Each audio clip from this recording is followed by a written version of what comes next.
No início do meu vídeo sobre Maus, eu falei um pouquinho para vocês sobre as teses sobre o conceito de história propostas pelo Walter Benjamin, mais especificamente sobre a tese de número 9, em que o autor faz toda uma análise de um quadro do Paul Klee, que foi um pintor expressionista do início do século XX, chamado Ângelos Novos, em que você tem um ser com as asas abertas olhando para o espectador. E segundo a análise proposta pelo Walter Benjamin, essa seria a representação daquilo que ele chama de anjo da história. E o anjo da história é uma entidade que olha para o passado enquanto é impelido para o futuro pela tempestade do progresso. E ao mesmo tempo em que essa tempestade impele o anjo para o futuro, ela vai destruindo o passado para o qual ele olha. E é justamente por conta disso que os dois grandes desejos do anjo da história seriam acordar os mortos e recolher os destroços do passado. E eu falei também no início daquele meu vídeo que o grande problema do historiador é reinterpretar o passado a partir das ruínas que sobraram dele, porque afinal de contas, aquilo que sobra é sempre insuficiente para reconstruir as coisas como elas foram de fato. No caso de Auschwitz, esse processo de reconstrução passou por um reconhecimento institucional e isso é algo que facilita muito o trabalho do historiador, do cientista social e político, do filósofo e, no nosso caso aqui, do escritor. Eu vou deixar o link para esse vídeo lá embaixo, caso você ainda não tenha visto.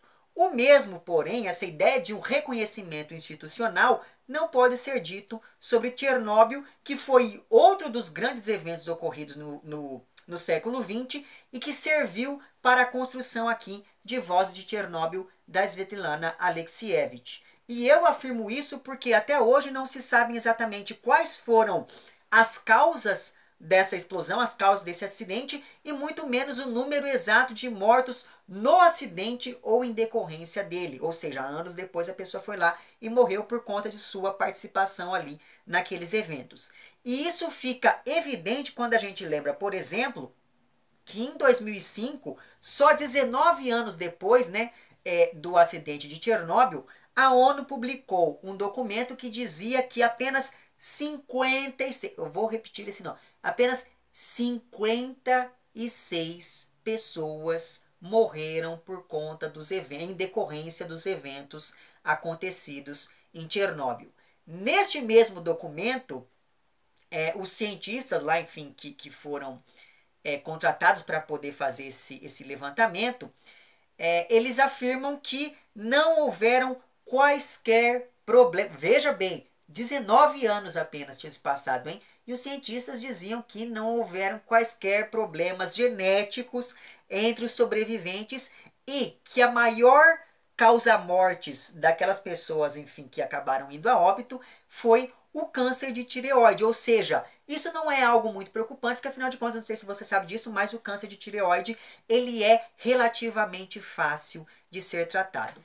Isso é uma coisa que me deixa muito impressionado. Eu vou deixar certinho o link para uma reportagem que dá essa notícia lá embaixo para que você, enfim, confira as minhas fontes.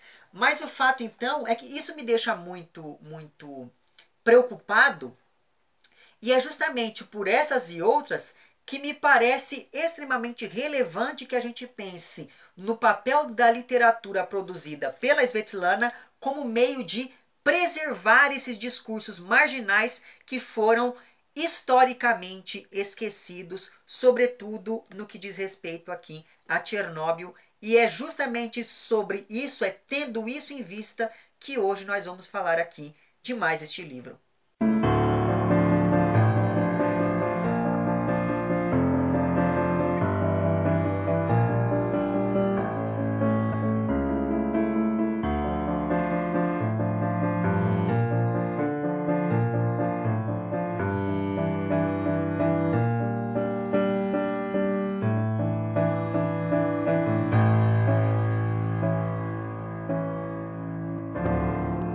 Olá pessoas, no vídeo de hoje vamos conversar um pouquinho sobre Vozes de Chernobyl, da Svetlana Alexievich. Esse daqui foi um livro publicado pela primeira vez em 1997, mas ele só chegou aqui ao Brasil em 2016, a propósito lá da outorga do Nobel de Literatura aqui a autora, mas essa foi uma publicação que veio muito a calhar por conta lá dos 30 anos, né, desde a explosão do reator de número 4 e, consequentemente, desde o acidente nuclear de Chernobyl, que aconteceu por volta da 1h30 da manhã de um bonito sábado de primavera lá de abril, no dia 26 de abril de 1986, o que levou a todo um processo de evacuação de mais de 100 mil pessoas 36 horas depois dessa explosão.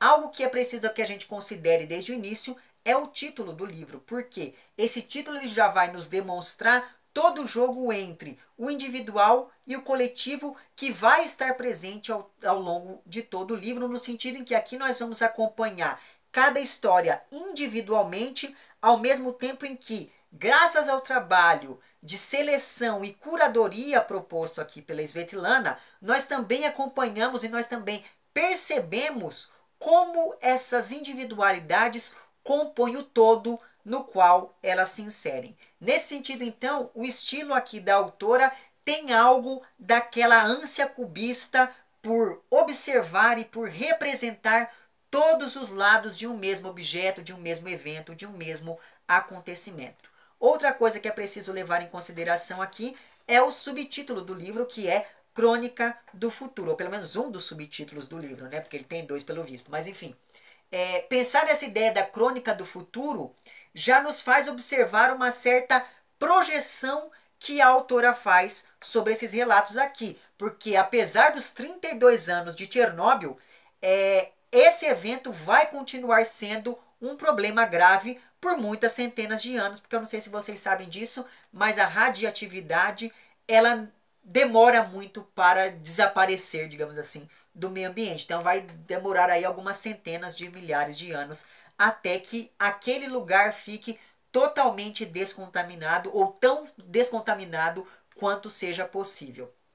Mas a gente também tem que levar em conta aqui esse subtítulo que consta na capa do livro, que é A História Oral do Desastre Nuclear. Porque aqui você já tem anunciado todo o caráter testemunhal e todo o caráter historiográfico deste livro aqui, apesar de ser um pouco problemático que a gente pense em uma história oral, mas enfim, isso é uma coisa que os amigos historiadores aí sabem mais do que eu. Bom, essas questões que já surgem a partir do título e dos subtítulos aqui do livro nos apontam para todo o compromisso dessa autora em manter a memória das pessoas que de uma maneira ou de outra se tornaram vítimas de Chernobyl. E isso, por sua vez, levanta toda uma discussão que aponta, por exemplo, para a importância do testemunho e das vozes marginalizadas para a contemporaneidade, que é uma coisa que eu já falei em vídeo aqui para vocês. Eu vou deixar o link para tudo isso que eu estou falando lá embaixo, enfim.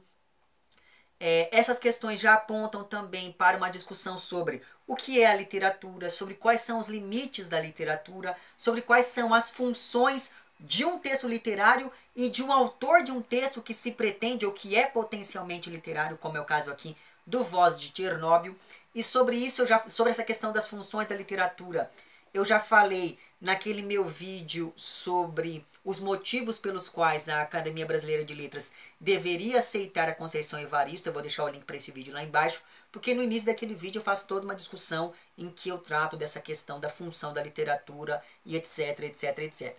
Pois bem, essa discussão toda fica clara principalmente nos momentos em que a gente se depara aqui, por exemplo, com o discurso que a autora proferiu durante a cerimônia de outorga do Nobel a ela em 2015, e também em um momento aqui do livro que a autora chama de entrevista da autora consigo mesma sobre a história omitida e sobre por que Chernobyl desafia a nossa visão de mundo.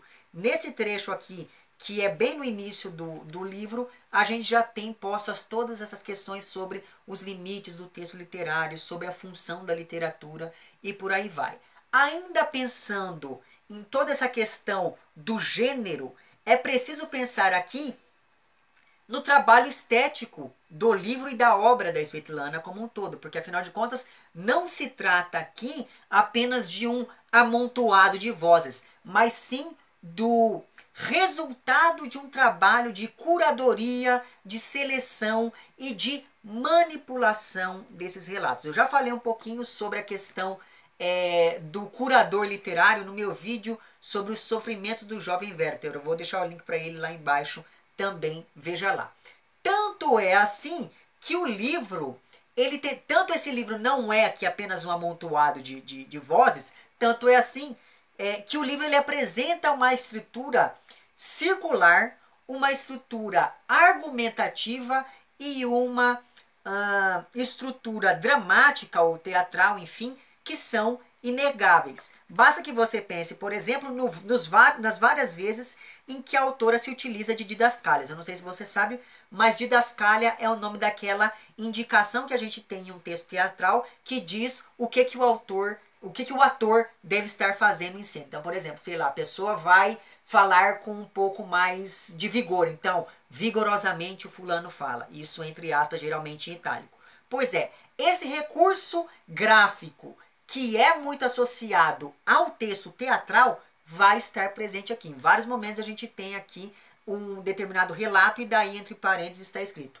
nesse momento a pessoa começou a chorar, ou nesse momento a pessoa ficou em silêncio, ou nesse momento a pessoa se levantou. Pois é, tudo isso emula um processo que é muito próximo do processo utilizado pelo texto teatral quando a gente pensa no uso aí dessas didascálias. E quando a gente pensa nessa questão da circularidade do livro, basta que a gente se lembre, por exemplo, que o livro começa e termina com um capítulo chamado Uma Solitária Voz Humana. Então veja que isso dá uma circularidade e isso demonstra que existe um trabalho estético aqui por trás da montagem deste livro. Eu acho que não existe uma palavra que melhor demonstre aqui o processo de escrita deste livro a não ser montagem. Mas enfim, então o livro ele começa e termina ali com esses dois capítulos que tratam de histórias de amor, como se universalizando a condição dessas pessoas aqui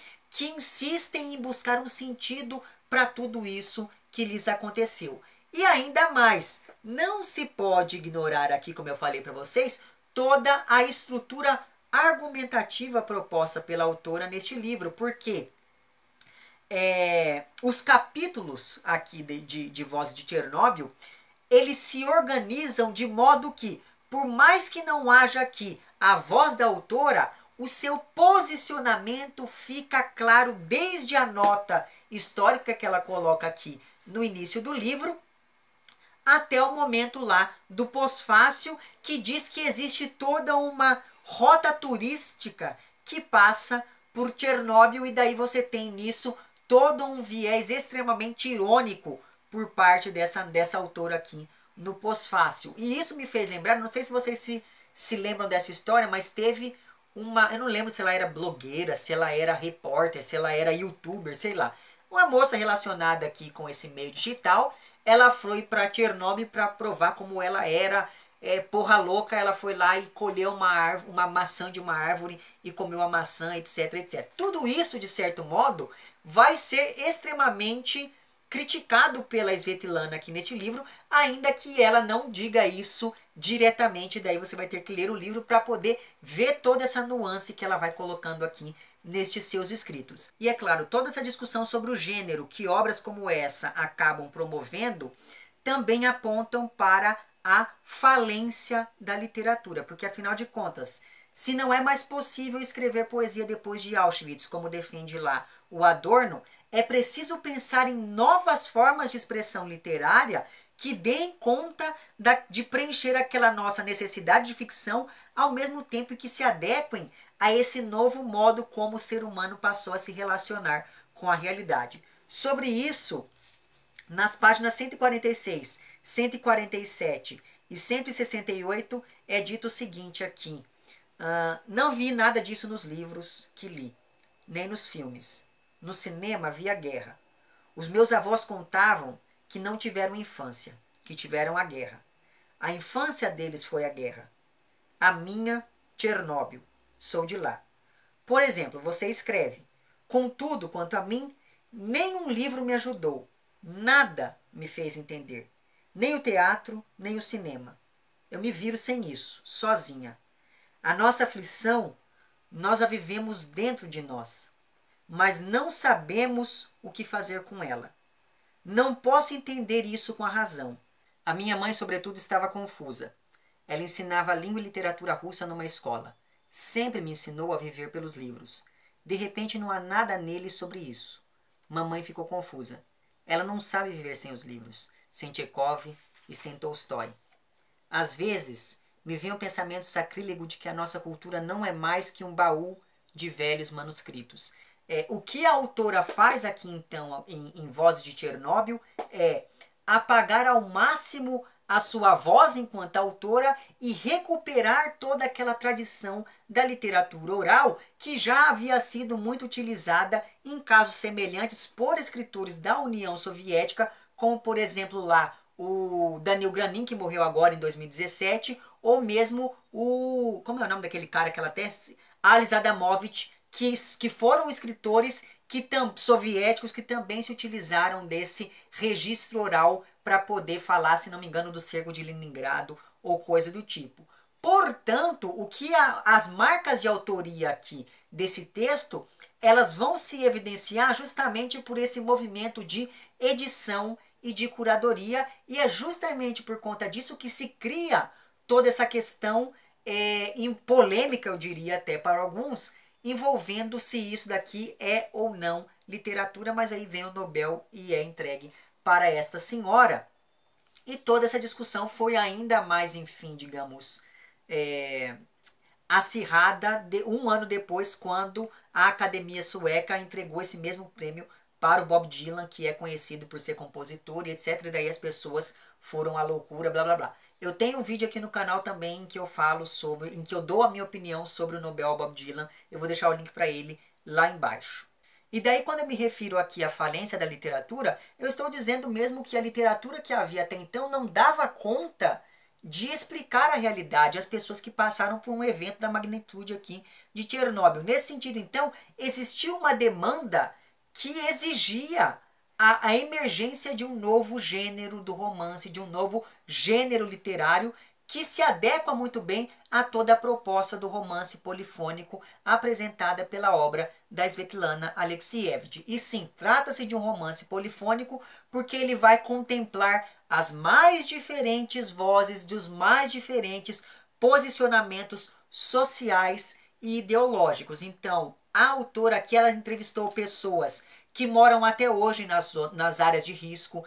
Ela entrevistou mães que nem sabiam dos riscos da radiação e daí já tiveram filhos que nasceram com câncer e com os mais diferentes tipos de problemas de saúde. Por exemplo, tem a história de que, muito triste, de uma mãe cuja filha nasceu ela nasceu 100 anos, sem vagina, ela nasceu com falência múltipla de órgãos, ela nasceu sem os rins, enfim, é uma desgraceira toda. A autora que também entrevistou adultos, crianças, idosos, soldados, liquidadores, que eram aquelas pessoas que foram mesmo para enterrar os detritos ali que surgiram em decorrência da explosão lá do reator.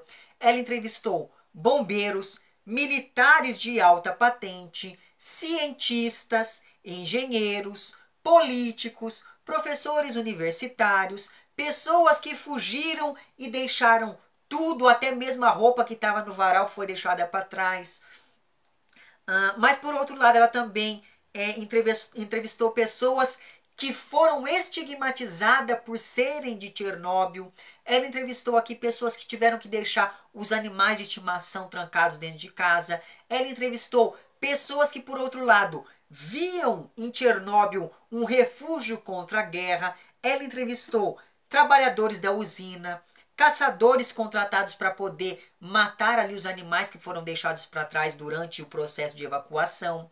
Ela entrevistou as esposas de pessoas que trabalharam diretamente com aqueles materiais radiativos, como é o caso, por exemplo, dos relatos da primeira e da última histórias aqui, que são lá as solitárias vozes humanas, porque aqui nós temos talvez os relatos mais pungentes e mais gráficos mesmo. Sobretudo o primeiro deles vai dar detalhes assim do sujeito apodrecendo. Quem narra a história é uma viúva que era casada, recém-casada inclusive, com um bombeiro que foi chamado para poder conter ali o incêndio que começou por ocasião lá da explosão do reator de número 4. E daí o que acontece? Acontece que esse sujeito foi sem nenhuma proteção, junto com os colegas de serviço, e se expôs a um nível de radiação altíssimo, e por conta disso ele viveu apenas 14 dias mais. E daí a narradora aqui desse trecho, né, essa moça, ela conta como é que foi todo o processo dela ver o marido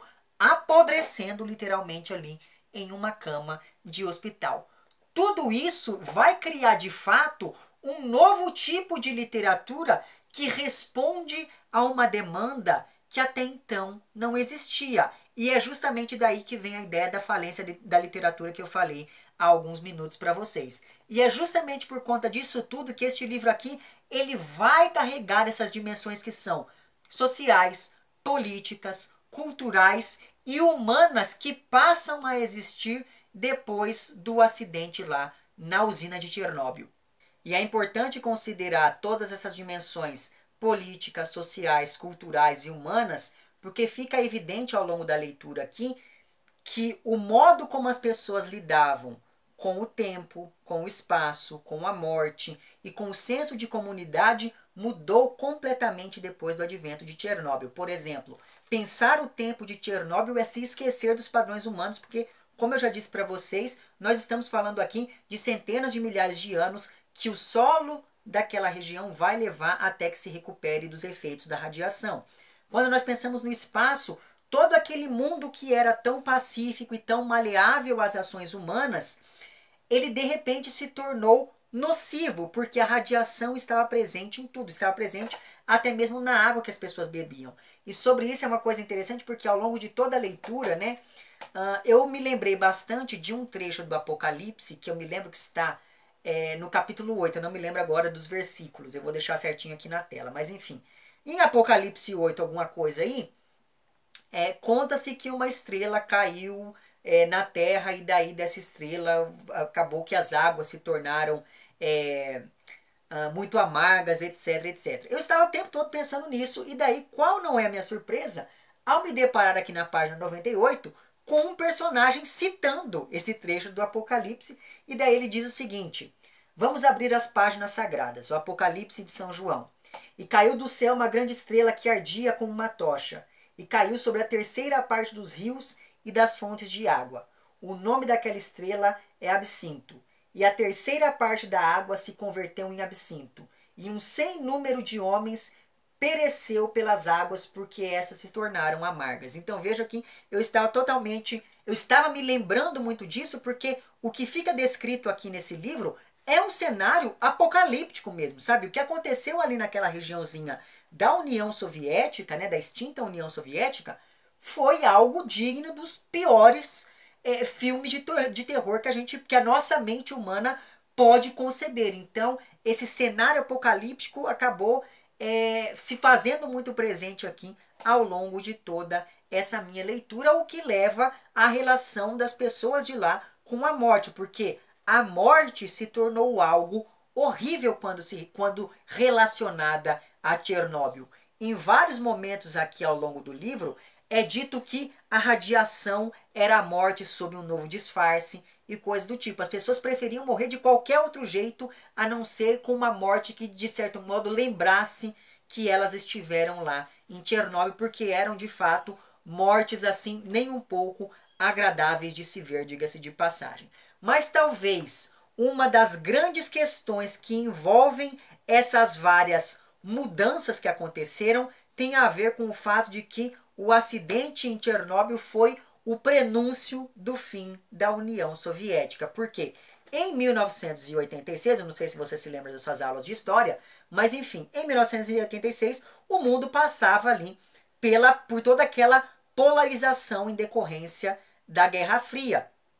E com isso, a ameaça nuclear era algo real, exceto aqui se tratando da energia da usina de Chernobyl, porque aquela energia nuclear era vista como uma coisa boa, diferentemente da bomba que explodiu lá em Hiroshima e Nagasaki, porque aquele era o átomo ruim. As pessoas ainda não tinham feito essa associação de que o átomo que eles utilizavam para poder levar energia enfim, energia atômica para a casa das pessoas era tão nocivo quanto aquele átomo que desgraçou com a vida dos japoneses. Então veja que a guerra nuclear era uma ameaça real naquele momento, sobretudo por conta desse contexto aí da Guerra Fria. E todo esse contexto histórico, toda essa corrida pela vitória com toda aquela questão da propaganda ideológica e etc., tudo isso agravou ainda mais a situação da população dessa região aqui da usina, porque o governo soviético encobriu a gravidade dos eventos. O governo soviético soltou notas dizendo que tudo estava sob controle, que tudo não passava ali de intriga dos opositores americanos, esse tipo de coisa.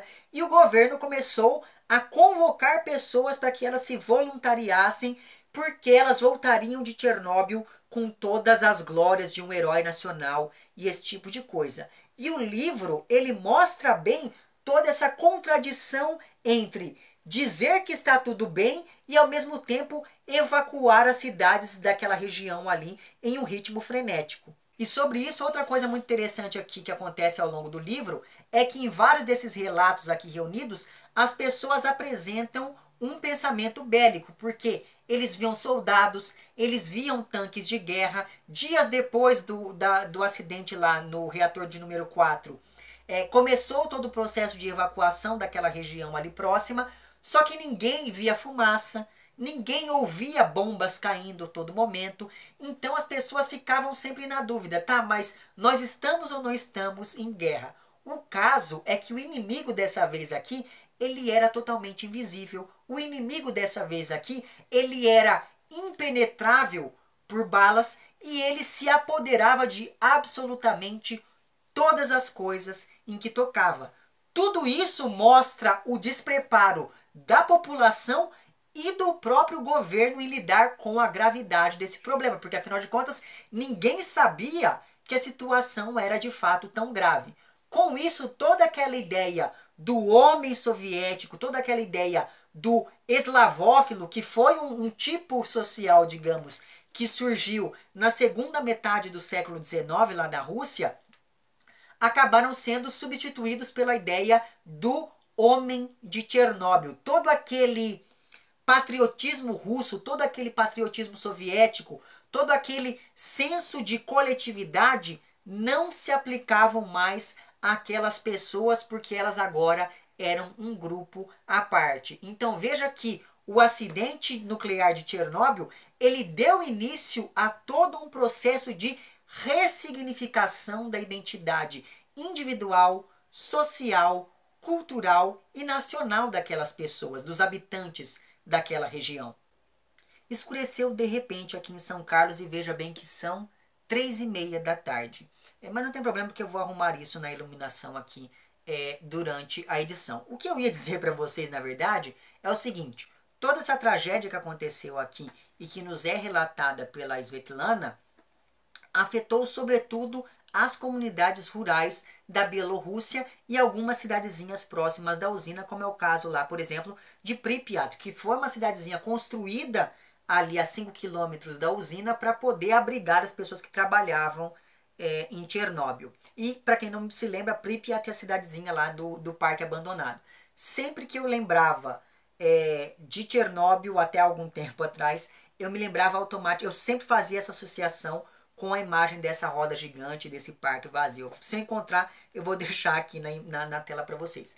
Mas enfim, até hoje em dia, essa é uma região contaminada, só que apesar disso ainda existem pessoas que moram por ali a 15 quilômetros da usina, que é o limite que o governo permite.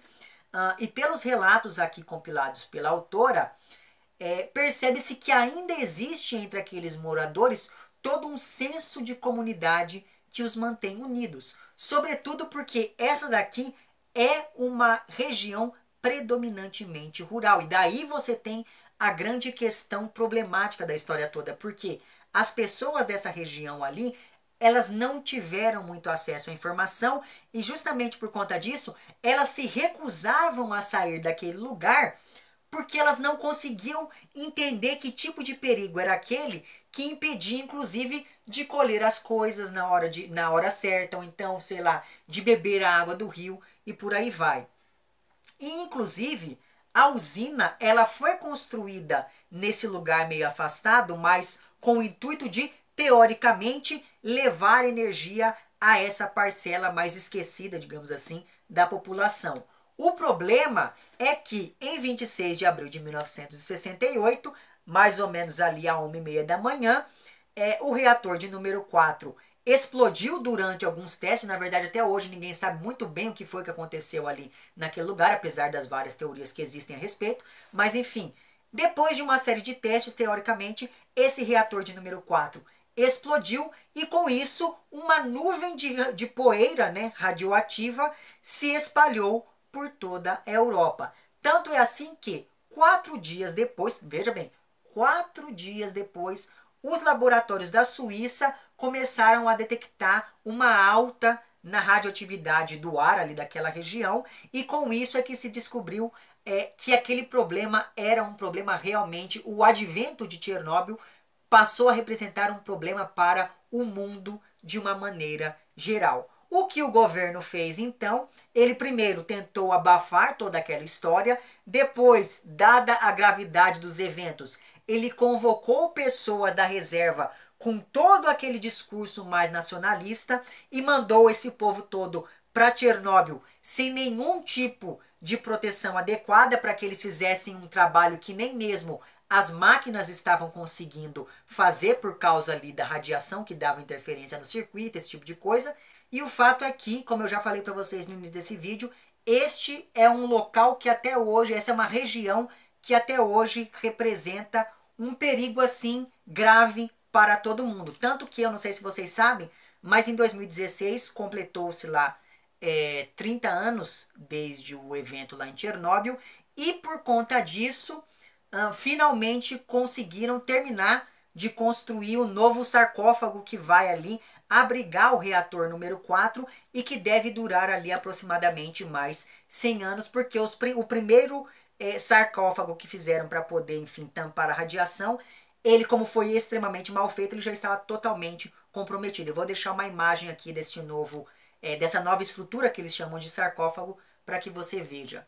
Pois bem, mas por outro lado, uma coisa que eu achei bem interessante aqui ao acompanhar esses relatos é o seguinte: várias pessoas disseram que começaram a perceber que tinha alguma coisa muito errada porque, de repente, as abelhas desapareceram e, de repente, as minhocas começaram a ir mais para o fundo da terra. Ou seja, os animais perceberam que algo de errado não estava certo naquela região ali. Só que como aquela população não tinha nenhum tipo de instrução e estava, enfim, à mercê ali das mãos do governo soviético, o que acontece? Eles pensaram que tinham, eles perceberam que tinha algo errado, mas eles não ligaram as coisas. Quando eles fizeram isso, era aquele momento em que os militares já estavam tacando todo mundo para fora de casa. Enfim, é sempre muito complicado falar de livros assim, sobretudo porque para que eu me contentasse com um vídeo que abarcasse o que é esse livro, eu deveria vir aqui para vocês e ler o livro como um todo, porque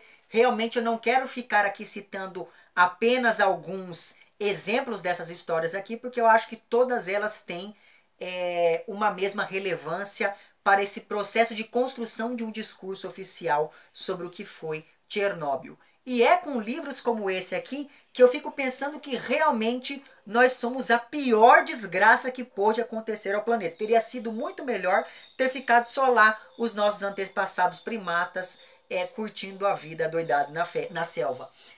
Mas a parte boa nisso tudo é que, eventualmente, o ser humano vai acabar sendo extinto. E talvez com isso o planeta continue muito bem, obrigado. Mas enfim, não querendo desanimar vocês, mas já desanimando, é realmente muito triste você ver esse tipo de relato.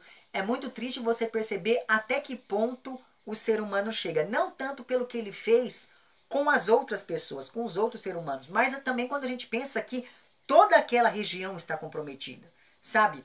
A fauna e a flora daquela região foram drasticamente afetadas por conta da radiação que foi ali, enfim, liberada por uma ação humana, por um erro humano. E é justamente por conta disso que eu não acredito muito em nós enquanto espécie, mas isso é assunto para outro vídeo. Por hora fica aqui a minha recomendação de mais este livro incrível, que com certeza figura na minha lista de melhores leituras do ano e da vida inteira, porque, meu Deus do céu. O meu outro livro dessa autora aqui, né, que ela... O Fim do Homem Soviético está com o Alisson, mas hoje mesmo eu vou até a casa dele e vou recuperar o meu exemplar, porque eu já quero começar a ler tudo o que essa autora escreveu. Eu vi que a TAG vai, enfim, disponibilizar aos assinantes nesse próximo mês um livro inédito dessa autora aqui, né, que é aquele que reúne as histórias de crianças na Segunda Guerra, mas eu vi que ainda tem outros 2 livros dessa autora para serem publicados aqui no Brasil. Oxalá isso aconteça rápido, que é aquele um sobre o suicídio depois do fim da União Soviética e aquele outro sobre a guerra no Afeganistão ou alguma coisa assim, enfim, já aguardamos ansiosamente, não é mesmo? Em todo caso, eu vou deixar lá embaixo o link para onde você pode comprar o livro aqui e com isso você me ajuda e todo mundo fica feliz. E é isso, se você gostou do vídeo, não esqueça de curtir e de compartilhar. Caso não tenha gostado, não esqueça de dizer lá embaixo porque não gostou. Se você está inscrito no meu canal, muito obrigado pela sua inscrição e caso não esteja inscrito, se inscreva também lá embaixo. Um amplex para vocês todos, até o próximo vídeo e tchau!